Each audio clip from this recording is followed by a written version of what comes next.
Thank you so much. I want to welcome everyone to our Manatee Tiger Bay luncheon today, and I'm so glad that you all came out. My name is Xavier Bailey, and I am the Manatee Tiger Bay president. We will now have the pledge. This is Junior. Please join me in the Pledge of Allegiance.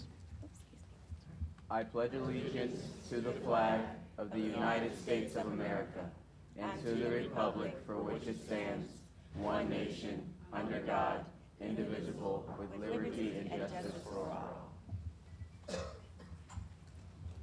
Thank you, Junior. Right now, I would like to recognize all of our veterans and active duty members in the audience. Would you just please stand for one moment to be recognized? We'd like to thank you for your service. Where's Steve? Please give him a round of applause. For time's sake, I'm going to recognize our elected officials today. We have Commissioner Carol Whitmore. Please give her a round of applause. We have Commissioner Misty Servia. And just a quick reminder, if you have your cell phones, just give a check to make sure that they are off or silenced. Thank you very much. Today's topic, animal welfare in Manatee County. Our speakers are Sarah Brown, Division Chief, Manatee County Animal Service; Lisa Chitterell, Esquire, Law Office of Lisa Chitterell, former prosecutor and animal advocate; Keith Pratt, Director, Bishop Animal Shelter with the SPCA of Manatee County; and Rick Yocum, with Executive Director of Humane Society of Manatee. Please give them a round of applause. Our first speaker will be Sarah Brown, Division Chief, Manatee County Animal Services.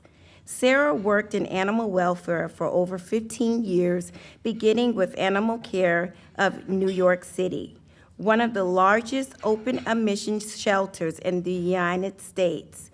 After serving a variety of positions within that organization, she left her post as the Senior Manager of Operations and Quality Control to serve as the Executive Director for the Humane Society of Pinellas County. After a successful turnaround for that organization, she moved on to serve as the Division Chief for Manatee County Animal Services and has been in that role for the past 3 years.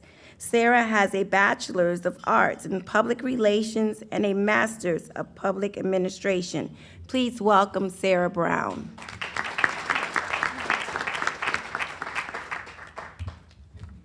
Good afternoon, everyone. Thank you for having me today.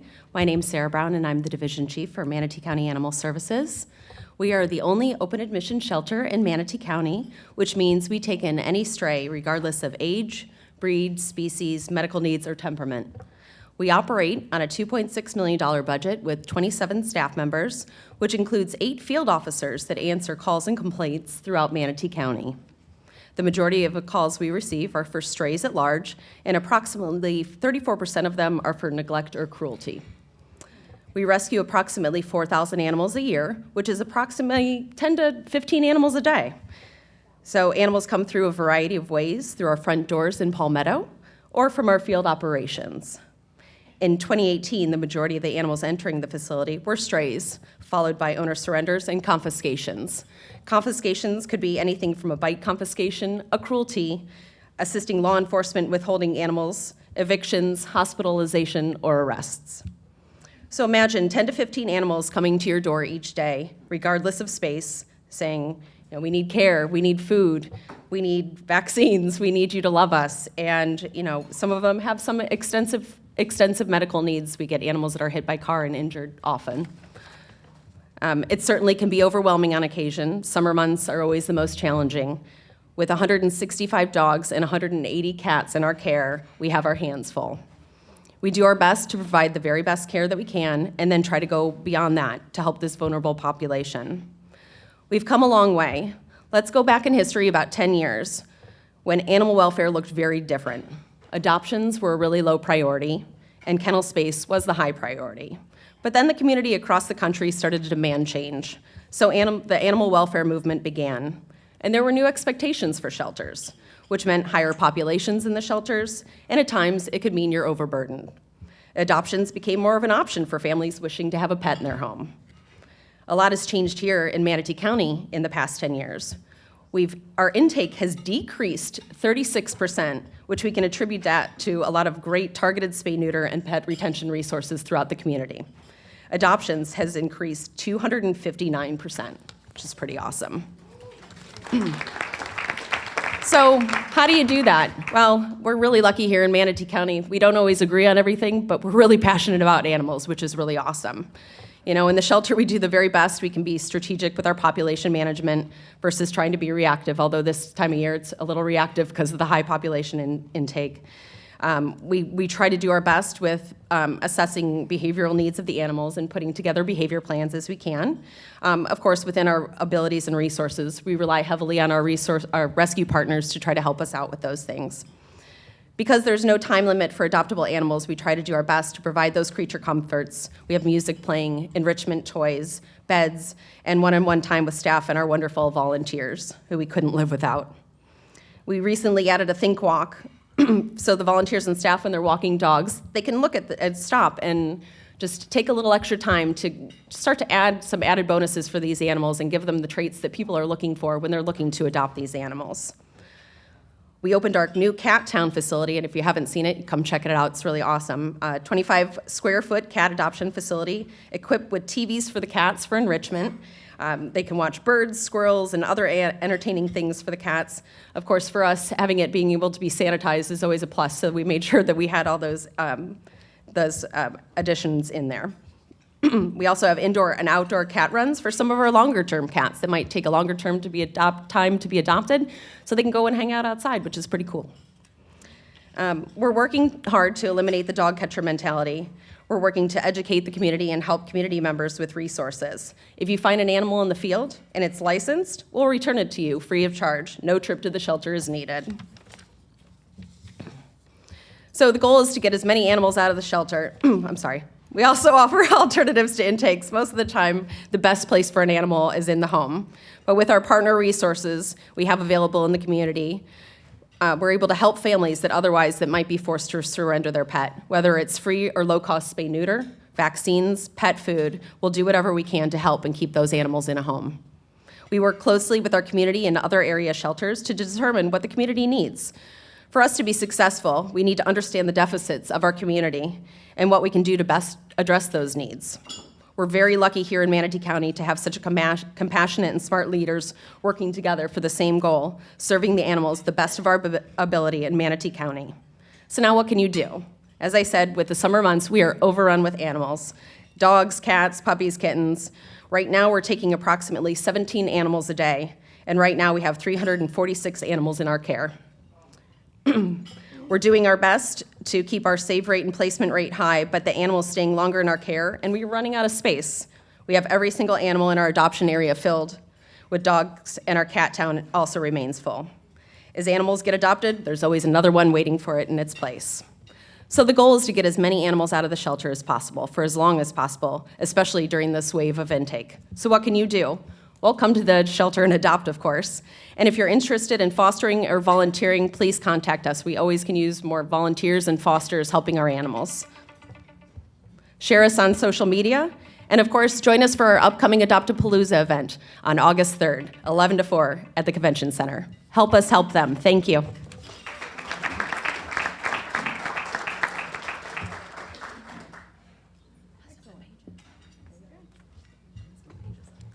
Great. great job, Sarah. Could you please give her another round of applause? And you stayed in my time limit, so I appreciate that. Lisa Chitterell, Esquire, Law Office of Lisa Chitterell, former prosecutor, animal advocate. Lisa graduated from St. Thomas School of Law in 2000 with a Juris Doctor. She was a prosecutor until June 2017. From January of 2013 through June 2017, she specialized in animal cruelty, exploit, and white-collar cases. During her career as an animal abuse prosecutor, Lisa established the Animal Cruelty Coalition. The coalition consisted of members of law enforcement and community partners to prevent animal cruelty. The coalition included community outreach, assistance to law enforcement with investigations, and the prosecution of offenders. Currently, Lisa is self-employed as a sole practitioner of the law office of Lisa Chitterell. She remains active in the animal welfare issues in our community. Please welcome Lisa Chitterell.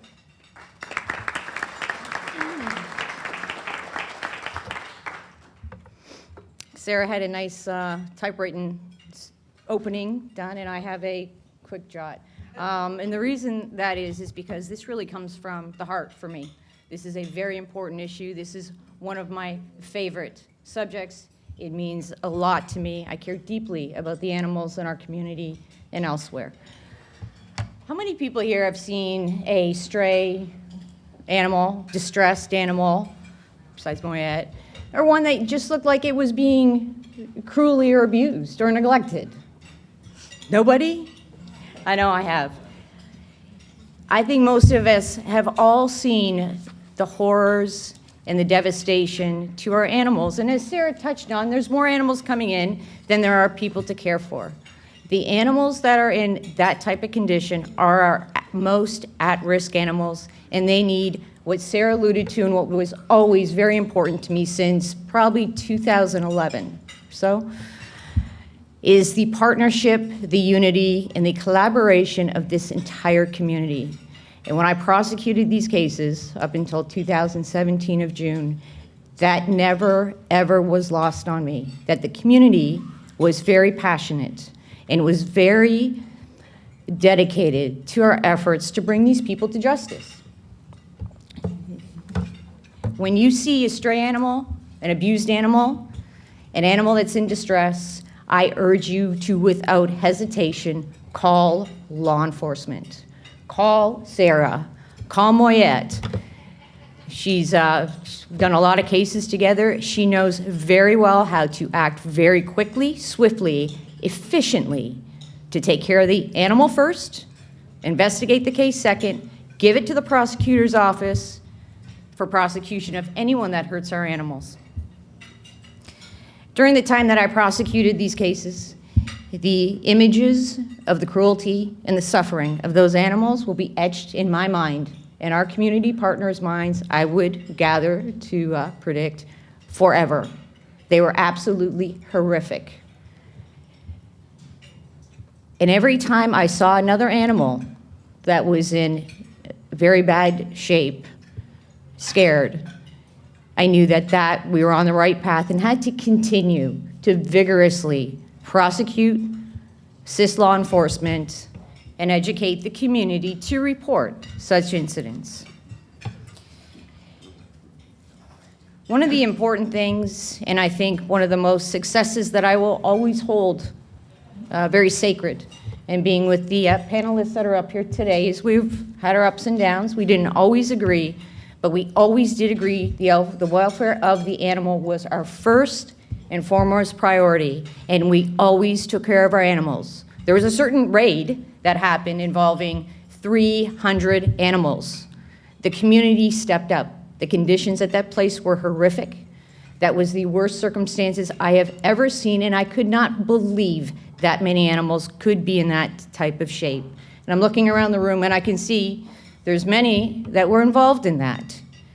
We took care of every single one of those animals, and those animals to this day, I still hear about them, have gone on to live be in homes where they're taken care of, overcoming the wounds from the place that they were, and it is a result of collaboration within our community. As Sarah said, and I agree with, and Sarah and I and Keith and Rick, we still do, and even though I'm no longer a prosecutor, I'm still very dedicated to this issue, is we still work very closely together to take care of the animals that are most at risk. The shelter is always, it seems, in crisis, and it's the amount of animals that are coming in, and the resources aren't there. So I urge you, or anyone you know, if you're going to adopt an animal, start at the shelter. They have great animals. The rescues are great. They take great care of the animals. Spay and neuter your pet. The biggest thing that I have seen, and I think Sarah already mentioned it, and maybe Keith and Rick will also touch on it, many of you know, is that the population still grows, but the homes for these animals to be taken care of well, that's always at a premium. And Sarah and the rescues are always trying to find places to go. The Adopt-A-Palooza event is coming up. I believe it's our 5th or 6th. Sarah and I and everyone at the panel, we've done it every year. Every year, it's bigger and better. Every year, we see more and more people coming in. And every year, while we're there, we see pets united with their new families, and the joy on their face makes us all feel that this community does come together to give these animals a home that they can be healthy, safe, and happy in. And finally, I think I say it all the time, is spay your pet, adopt, don't shop, and if you suspect animal abuse, please call law enforcement.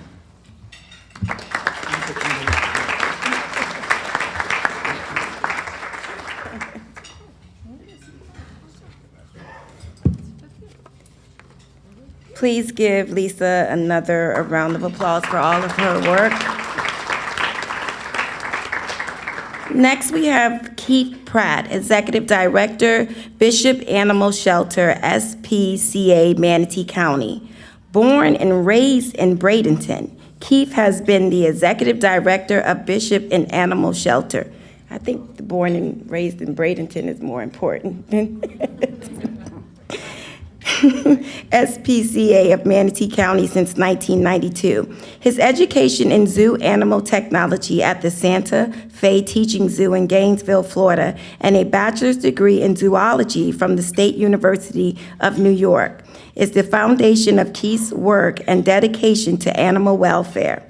Keith is a past board member of Manatee Fish and Game and is currently on the board of Just for Girls of Manatee County.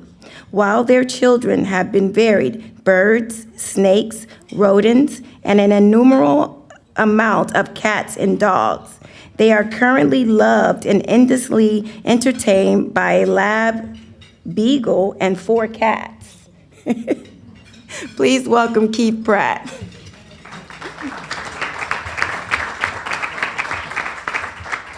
Thank you. First of all, before I start, I'd like to give a round. I can speak for Rick and I that Chief Sarah Brown has the hardest job in this county. A round of Bishop Animal Shelter, SPCA, is a privately funded nonprofit organization, no-kill adoption facility. It's dedicated to finding homes for dogs, cats, even pocket pets, birds, and reptiles. Our mission is to promote compassionate treatment of companion animals in Manatee County and surrounding areas through progressive leadership, collaboration, and education. We have 5 guiding principles that we follow: freedom of hunger and thirst, freedom of discomfort, freedom of pain, injury, and disease, freedom to express normal behavior, and freedom of fear and distress. Bishop Animal Shelter has started an enrichment program, which was long coming to go. Developing an enrichment program involving the behavior care confined animals to ensure the animal receive a daily social interaction, daily sensory engagement, a daily mental stimulation, and a regular physical exercise. So the shelter, we have 3 employees that do nothing but exercise the animals every day. We have toys, we have interaction between every animal. I can give you numerous examples how animals come in very stressed out, hidden in the corner, and slowly they will interact with them, try to get another animal with them, and before you know it, they're socialized and they're ready for to be adopted.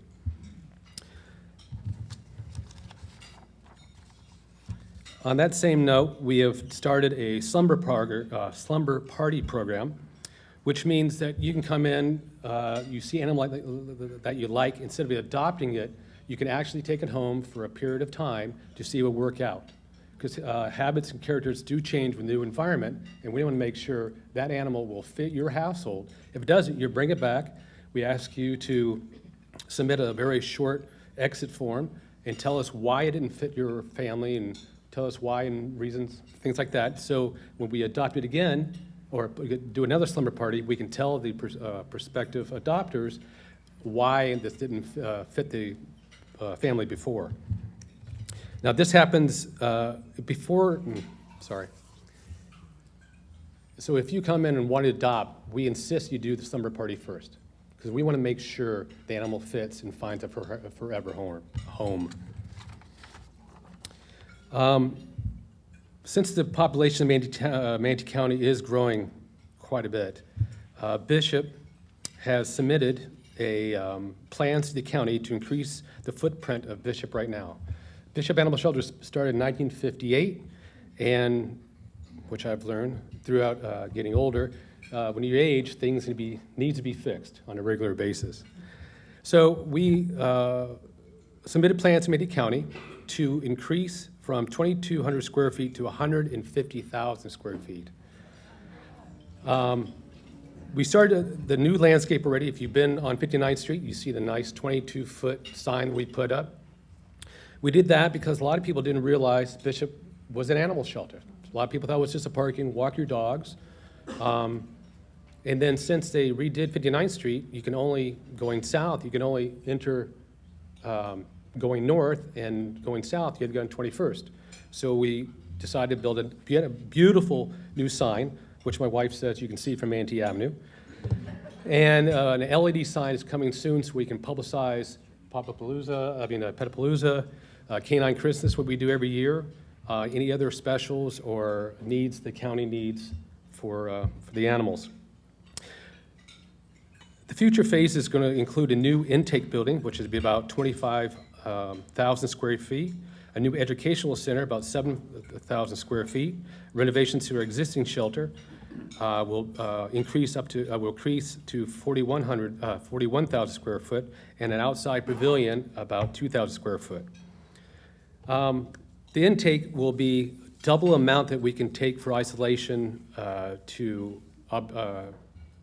for surgery, to do observation, and then put into adoption.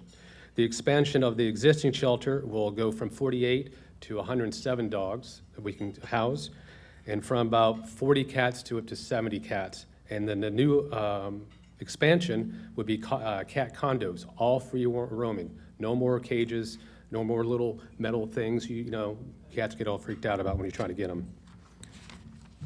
And then lastly, we do a Canine Christmas, like I said. That's for all rescues and other shelters. It's a giant adoption weekend. We change it to a 2-day this time. It's always the third weekend in November, and I hope to see you folks there. Thank you.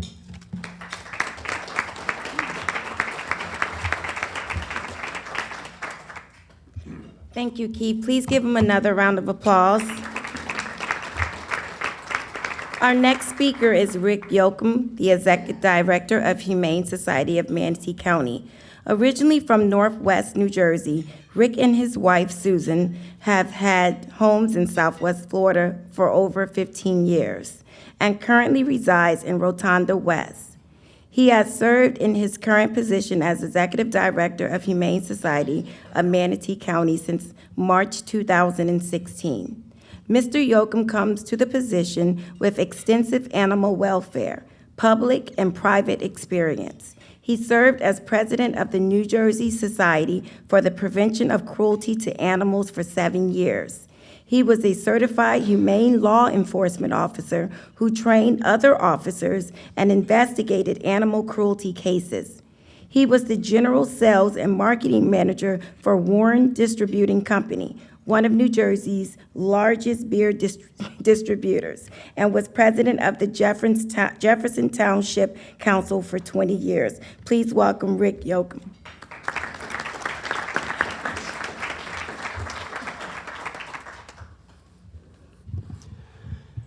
Thank you, Xavier. Everybody else showed you their speech. I'll show you mine. It's right here. I carry it with me all the time. So the Humane Society of Manatee County, inception was 1970. So next year, we'll be celebrating our 50th anniversary of providing care for animals in Manatee County. We're pretty proud of that. So about our organization, we're a 501c3 private charity.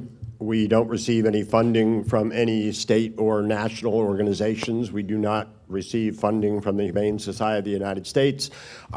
We do what we do here within the boundaries of Manatee County for the animals as a very dedicated group of staff and volunteer.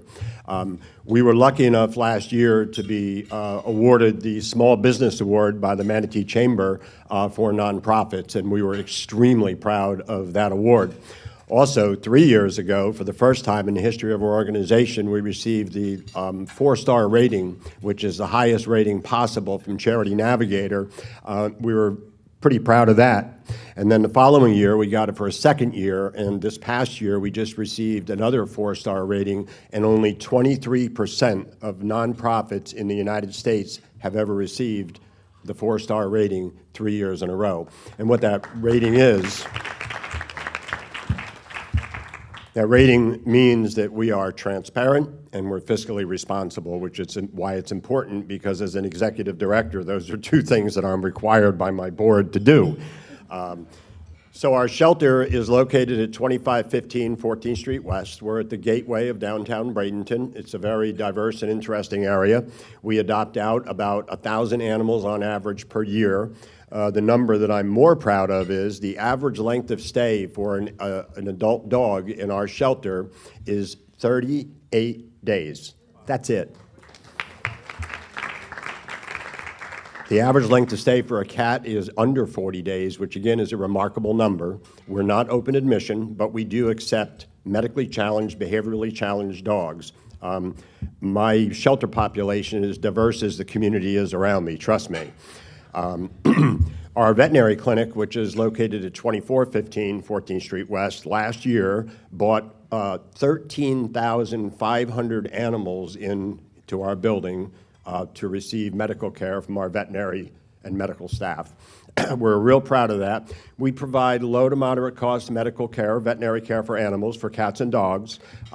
We are open to the public. We also have a couple of funds set up in our clinic where we provide services to those in our community who are financially challenged for either no charge or very low charge.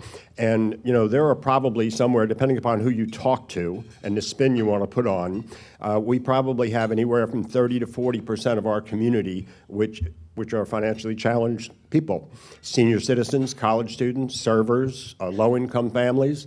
We try to provide the services to each and every individual who walks through our door. You will not be turned away. So, fast forward to the future of animal welfare here in Manatee County. So what you have in this area is you have a group of animal welfare agencies and organizations that actively collaborate.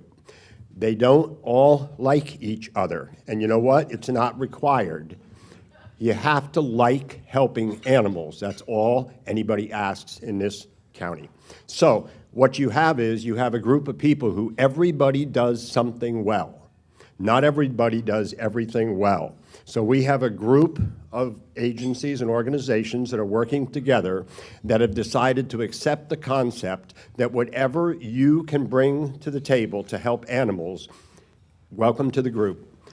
We actively communicate, we actively collaborate, we all work together on behalf of the animals. We're all very different, but it works. What I tell people when I travel around and talk in front of groups, if you believe in reincarnation and you come back as a cat or a dog, or in this case, a reptile or a bird with Bishop, get in a bus, get on a train, get in a car, fly here, run here, walk here, and you'll be assured a good life as an animal. Our community cats are part of a program that we're all involved with for the most part. And, you know, they call them feral cats, which means wild. I call them community cats because that's what they are. They live in our community. They like to live outside. They're not most likely going to attack you. They're not going to like you. But if you're a feral cat in this community cat, you'll get spayed and neutered at our facility and a few other facilities. You'll receive vaccines. You'll receive antibiotics if you need it. And you will live a good life. And through attrition, the numbers of these cats get diminished and the quality of life here in Manatee County goes up. And that's the actual humane solution to the community cat problem. And that's what we're all about, is the humane treatment of animals. So I couldn't be prouder to be the leader of an animal welfare organization in a county like this, because it is an amazing place for animals. Thank you.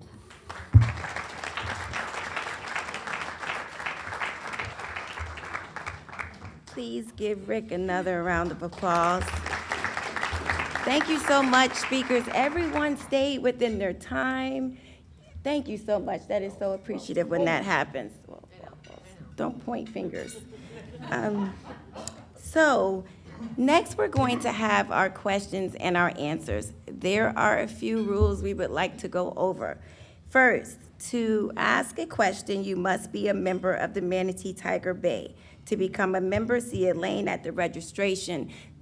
We do have half-off membership, so you may pay $50 to ask your question today. Members, you must allow everyone a chance to ask a question. You are limited to only one 30-second question, okay? Please do not elaborate. I'm going to say this again. Please do not elaborate. You hear I'm elaborating on that? Give your name and tell us that you're a member, and state your question and which speaker you want to direct your question for, or who, if it can be also multiple people on the panel. We have our first question, and before we have someone come up, the question has been asked. There has been a discussion about rebuilding the county facility, and it has been discussed that $8 million will be designated. The question is today, also being known that the building was actually built in 1940. They had some actually good facts for me. And it was rebuilt in 1985. It's been over 30 years at this facility. But some people want to know, do we actually need $8 million to build a new facility that's designated for taxpayers? What they're asking is, please elaborate on how this is important for us to make sure that we have this build here in Manatee County. Ms. Brown? So if you haven't been to our facility, you should, because that could give you 8 million reasons why. We're constantly having plumbing issues. We've completely outgrown the facility. I mean, right now, we're about 3 times our capacity.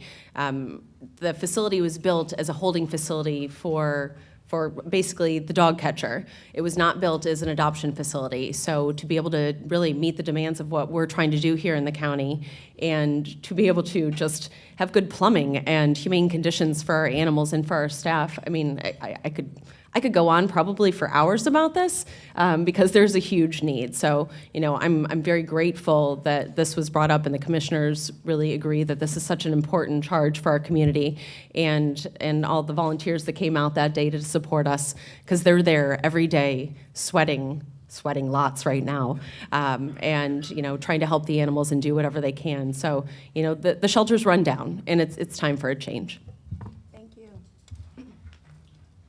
Members, would you please approach the microphone if you have any questions? Just please approach. Remember to state your name and if you're a member and who you're going to address the question for. Morning or good afternoon, panel. My name is Matt Bauer. I am a member. I had a blessing of spending last week in Maui, which was absolutely amazing. But during that trip, there was a pretty major brush fire, and they had quite a few evacuations. And in just about an hour and a half, the Humane Society in Maui was able to evacuate all their animals. So I'm just curious as to if you can briefly explain what your exit protocols in case of evacuation, emergencies, and so forth that you have in place. Is that for the panel? That's for the panel. Absolutely. Who would like to go first?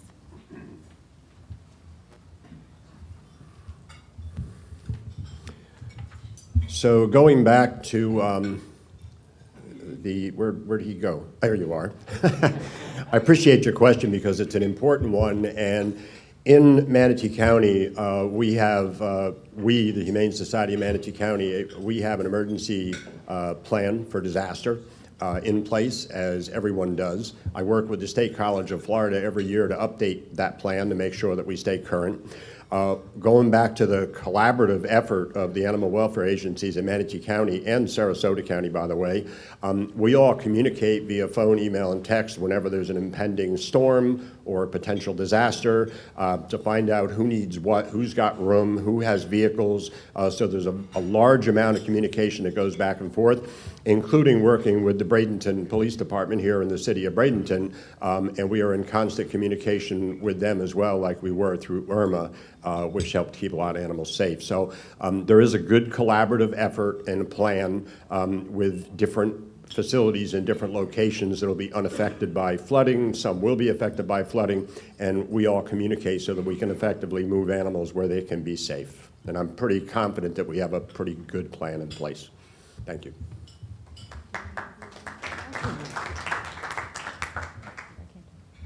I'm sure that all the rescues in the shelter do have a protocol in place for emergencies.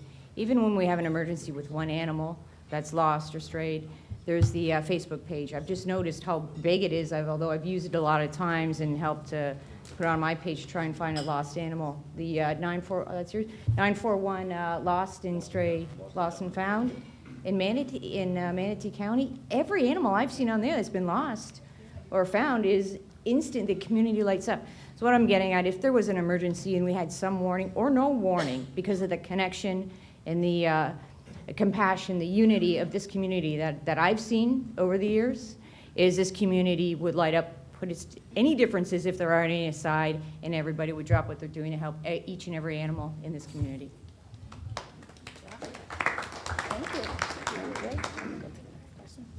Yes. Hi, my question is for Chief Brown. My name's Catherine Walter, and I am a member. Currently, we have 11 priority dogs at our shelter. We have 6 dogs that have been there for 2 years, and we have 11 dogs that have been there for over a year.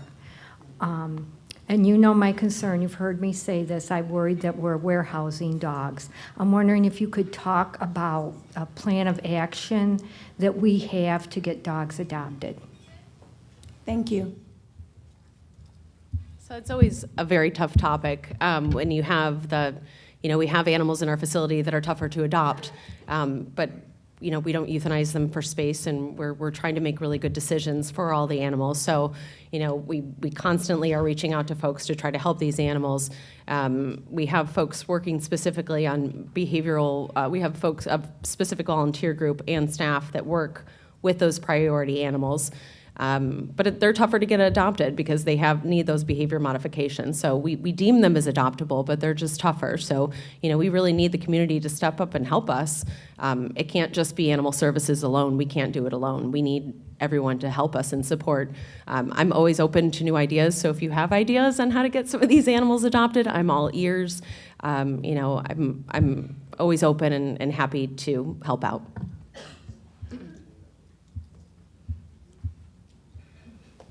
Just to elaborate on that answer that you gave, I know that the county is picking up some of the worst animals around. Some of them might be hurt, some of them might be ate something incorrectly or been out in the sun, so they have to take care of those animals while they're there. And I know at the Humane Society, we try our best to get those animals adopted, but sometimes it does take a little bit longer. And so while they're there, we have to make sure they're taken care of, loved on, and trained, whatever we can do to prepare them to be adopted. Next question. Oh. Hi, good afternoon. Catherine afternoon. Morningstar, and yes, I did join this morning, so I Thank just you. want to clear the record Thank for that, you. and thank you all very much. We appreciate it. I have a question for Chief Brown. It's Absolutely. recently come to my attention, because this is a public safety issue for the entire county, that Manatee County Animal Services has been denying picking up deceased pets by the roadside. And I'm concerned as a grandparent when my grandchildren see that. I'm concerned as a public safety issue for cars having to try to avoid that, possibly potentially causing an accident. I want to know when this went into effect, because I never knew of this before until about 4 months ago. People have been calling and have been told that, no, they don't do that anymore. Okay, so let's find out. Yep. Thank you for your Thank question. you. So since I've been at Animal Services, we haven't been picking up deceased animals. However, we do try, if it is in a roadway and it is safe for our officers to get out, we'll try to remove the animal. We know it's an ongoing issue. It's a constant conversation that we're having with other folks in the county. Nobody really owns that, unfortunately. It's not under our obligation in the ordinance to do that, but we know it is awful, and we certainly recognize that. But if it is safe for our officers to go out and get those animals, we do. We don't have vehicles that are equipped to pick up those animals, so if anybody, we'll continue conversation with the county to try to come up with a better solution.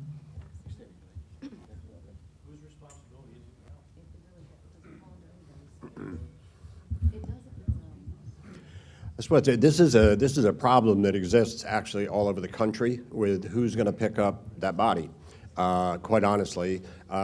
In today's world, with the economy, municipalities and counties and budgets and funding, it used to be done in some areas by the Department of Public Works. In some areas, it was done by animal control. In some areas, it was done by a group of volunteers. In some areas, and you can fill in the blank. There are a lot of things that a lot of animal welfare agencies do and get involved with that may or may not be part of their mission. They certainly don't have the funding to do it, but they do it. So the best thing that we as animal organizations can have is people talking to us about issues that are important to them so that we can figure out, if I might put it this way, who the hell is going to deal with it?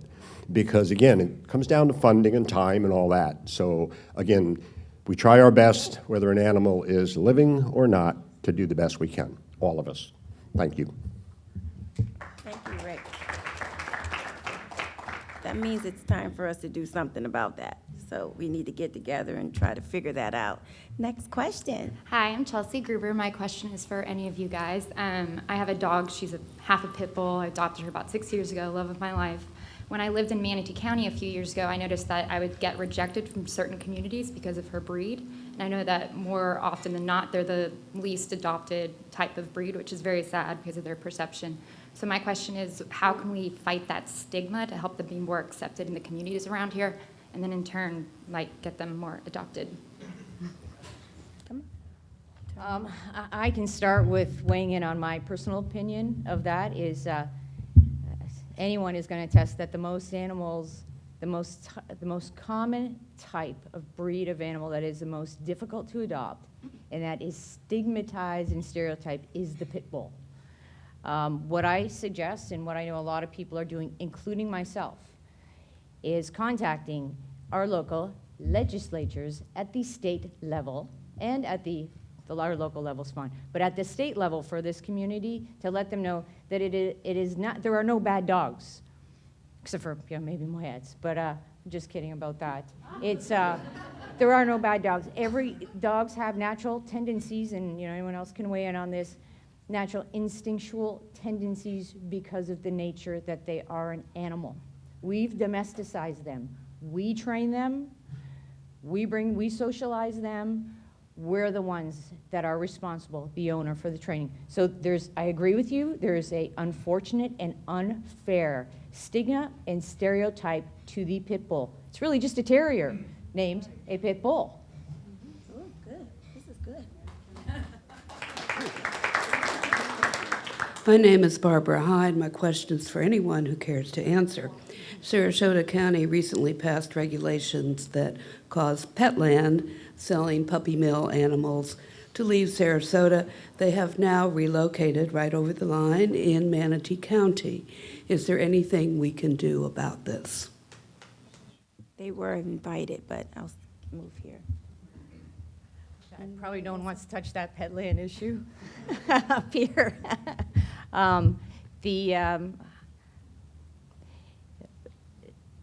Sarasota was successful with their ordinance. They accomplished what they set out to do, which is to ban the retail sales of domestic animals. And as I said at the beginning, adopt, don't shop, and that is exactly what I was referring to. There's absolutely no reason I can think of that any domestic animal, such as a puppy, should be in a shelf or a cage like a piece of merchandise. What I suggest is that Commissioner Whitmore and Commissioner Misty Servi are here, contact Manatee County commissioners, they may have that coming up, and let them know how you feel about animals being sold in stores. There's plenty of reputable breeders that shelters over capacity. We have too much in the population. There's no reason to have to purchase a puppy from a store for thousands of dollars.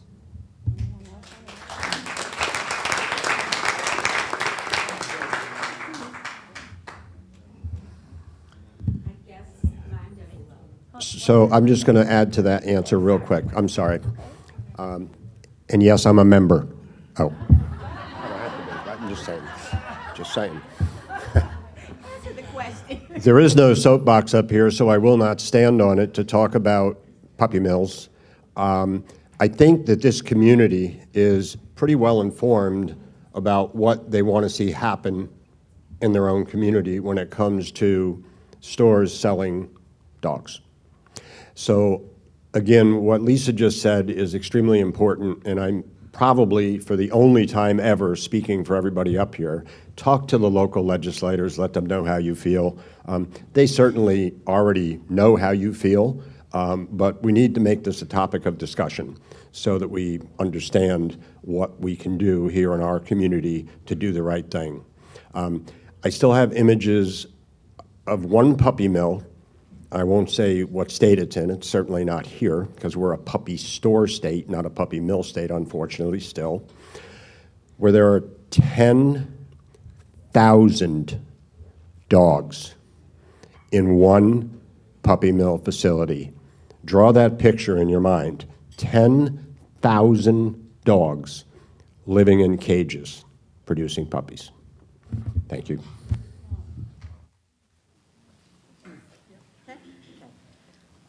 My name is Debbie Glow, and Sarah, this is a question for you. You know, every month I pull the euthanasia reports, and, pardon me? Oh, I'm sorry.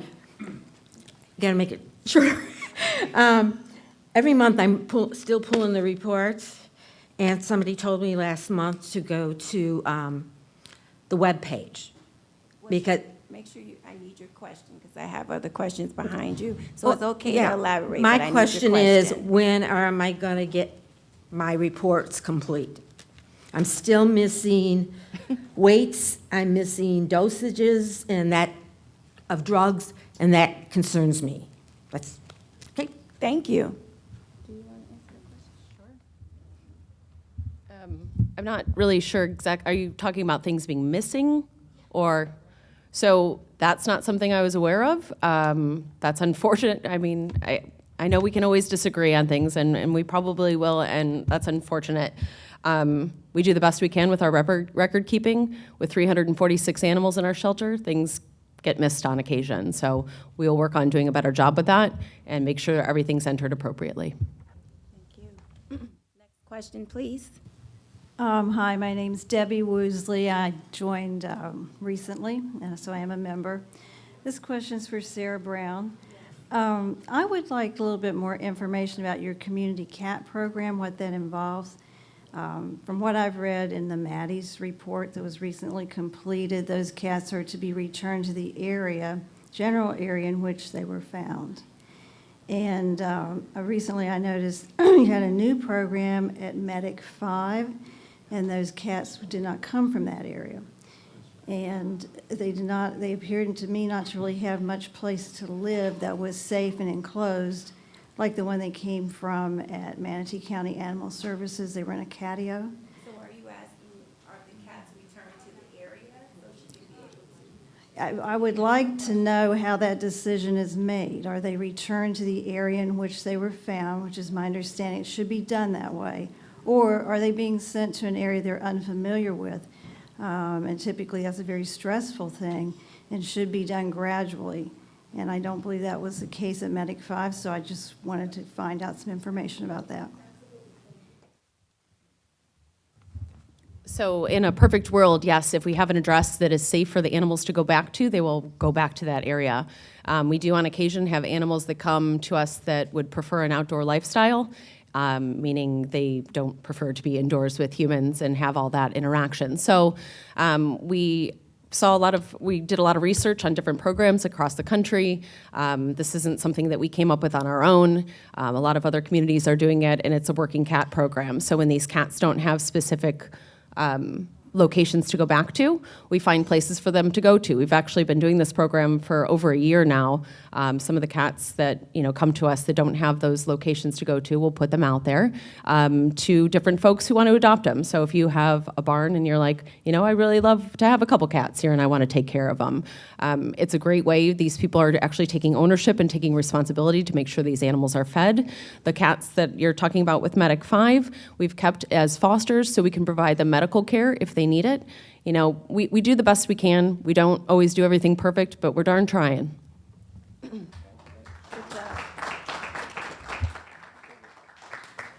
Hi there. I am a member.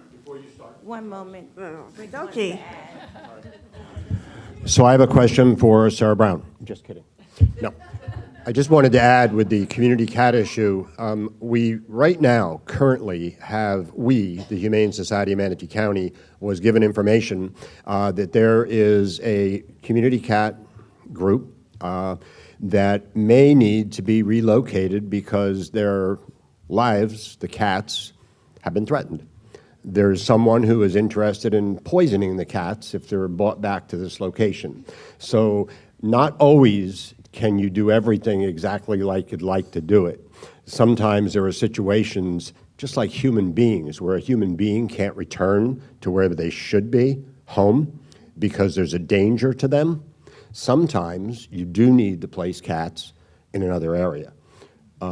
That's not what we try to do, but in reality, in today's world, sometimes that's a necessary thing. So you work with law enforcement the best you can to try to protect the animals. Sometimes it's very difficult. So everybody tries to do the right thing. Sometimes you have to go off course a little bit and do what's right for the animals. Anybody else? As I said, I am a member. I just have one question. How many adoption events do you do per year? And how often are they done? How many weeks apart? How many months apart? Yes. So I don't have that information. I would be happy to email that to you. Hans is our outreach and special events manager, or specialist. He handles all of our outreach and our events. We have constant events that we're at. We rely on our volunteers to help us out with them. I don't know if there's any systematic way of saying we have this many and this many. We're really gearing up for our Adopt-A-Palooza that's coming up on August 3rd. That's going to be our biggest event of the year. It's our biggest adoption event. We're super excited. Last year we did really well, and we're hoping to do even better this year and hopefully get our population down.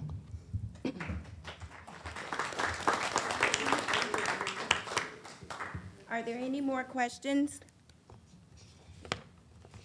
Thank you so very much for coming out today. We appreciate it. We also know that Manatee County is very passionate about our animal. Thank you to our speakers, Sarah Brown, Lisa Chitterell, Keith Pratt, and Rick Yocum. Thanks to our board of directors and program committees. Would you please stand? Directors, would you please stand? Thank you so much. Also, please give a round of applause to our speakers who came out to answer these hard questions. We appreciate what you do. Our next luncheon will be held on Thursday, August 15th. Higher education. Should it be free? And if it's free, who's going to pay for it? That should be pretty good. I hope you come out. Remember, you can invite a guest. Our members, we offer you an option to submit your questions and answers online. If you are interested in submitting a topic and speakers you would like to hear, contact Elaine at elaine@manateetigerbay.org. Pier 22 provides our complimentary valet parking for our luncheons. Also, we thank the following news media for coverage of our luncheon: Charles Clapsaddle and METV for taping our broadcasting on Forum, on MET channels, and YouTube. Their website is metvweb.com. Please give them a round of applause. AB7 WWSB team for attending and covering today's program, Bradenton Herald, and also Herald Tribune. Thank you all for coming. Please have a great day.